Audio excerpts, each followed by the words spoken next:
15 साल लालू राज के जोड़ लिए जाएं और 15 साल नीतीश के, तो कुल 30 साल होते हैं। और किसी भी व्यवस्था में परिवर्तन के लिए इतना तो काफी होता ही है। लेकिन बाहुबलियों का बल ऐसा है कि उनका असर कम भले हो जाए लेकिन खत्म नहीं होता। जनता के पास चले इस मुद्दे को लेकर उससे पहले आपको बिहार चुनाव आयोग की तरफ से जारी बाहुबल का एक आंकड़ा दिखाते हैं। पहले चरण के 166 प्रत्याशियों में 319 का क्रिमिनल रिकॉर्ड है, यानी करीब करीब हर तीसरे उम्मीदवार पर आपराधिक केस है। इनमें 164 कैंडिडेट्स का नाम तो गंभीर मामलों में रजिस्टर है। हत्या की कोशिश, रेप, किडनैपिंग, वसूली जैसे आरोपों के साथ ऐसे लोग चुनाव मैदान में।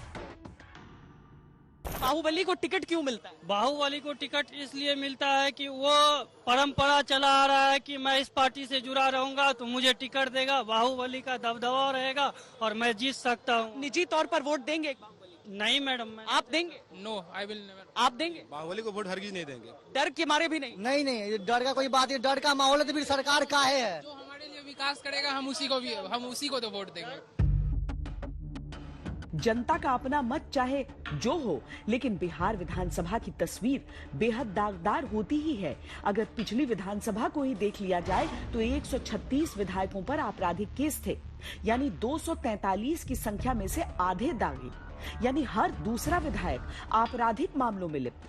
कुल 40% विधायक तो ऐसे रहे जिन पर बेहद गंभीर अपराध दर्ज थे। बस मात्र बाहुबली नहीं है, 90। 100 में 90। कोचाकोट नीतीश, बनियापुर धूमल सिंह नीतीश, अजय सिंह की बीबी नीतीश,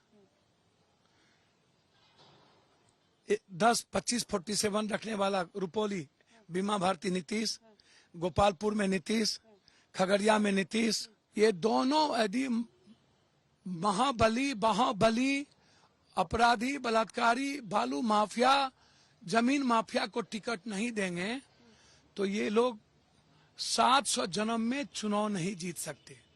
100 में 90 इन लोगों ने जो टिकट दिया है इस बिहार के आदमखोर लोगों को, नासक लोगों को। यूं तो पूरे देश में आपराधिक छवि वाले नेताओं को लेकर राजनीति के मन में सॉफ्ट कॉर्नर रहता है, लेकिन बिहार में यह खतरनाक ट्रेंड बन चुका है। मौजूदा चुनाव भी उससे अछूता नहीं।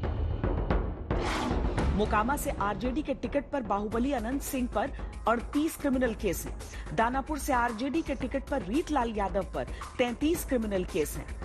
गया की अतरी सीट से आरजेडी के अजय यादव पर 14 क्रिमिनल केस हैं। गया की गुरुआ सीट से जन अधिकार पार्टी के सुधीर वर्मा पर 37 क्रिमिनल केस, 25,000 का इनाम भी है। गया की बेलागंज सीट पर जेडीयू से अभय सिंह पर 14 क्रिमिनल केस हैं। बक्सर की ब्रह्मपुर सीट से हुलास पांडे बाहुबली नेता सुनील पांडे के भाई हैं। हत्या उगाही के कई केसों में नामजद। चुनाव आए हैं तो ये सब जनता की अदालत में आए, निर्णय भी जनता को करना है। पार्टियों को बाहुबलियों को टिकट देना चाहिए? नहीं देना चाहिए। क्यों लगता है? क्या कि देखिए, बाहुबली अपने हिसाब से इलेक्शन को मैनेज करते हैं और फिर इलेक्शन को मैनिपुलेट करने के बाद फिर आगे में फिर वो विकास भी नहीं, असली मुद्दे नहीं रह जाते। बाहुबलियों को सबसे पहले बाहुबलियों जो बिहार में है, बिहार में नहीं केवल बल्कि लगभग स्टेट में बाहुबलियों को दिया जाता है, क्योंकि अपना वोट सिक्योर करने के लिए कि हम हमारी पार्टी सरकार बना सके। लेकिन इसमें प्रॉब्लम ये होती है कि बाहुबली जब जीत जाते हैं उसके बाद ग्राउंड वर्क जो होता है वो नहीं कर पाते हैं।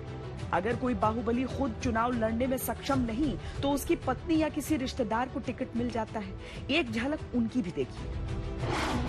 रेप के आरोपी पूर्व विधायक राजवल्लभ यादव की पत्नी नवादा से मैदान में आरजेडी के टिकट पर।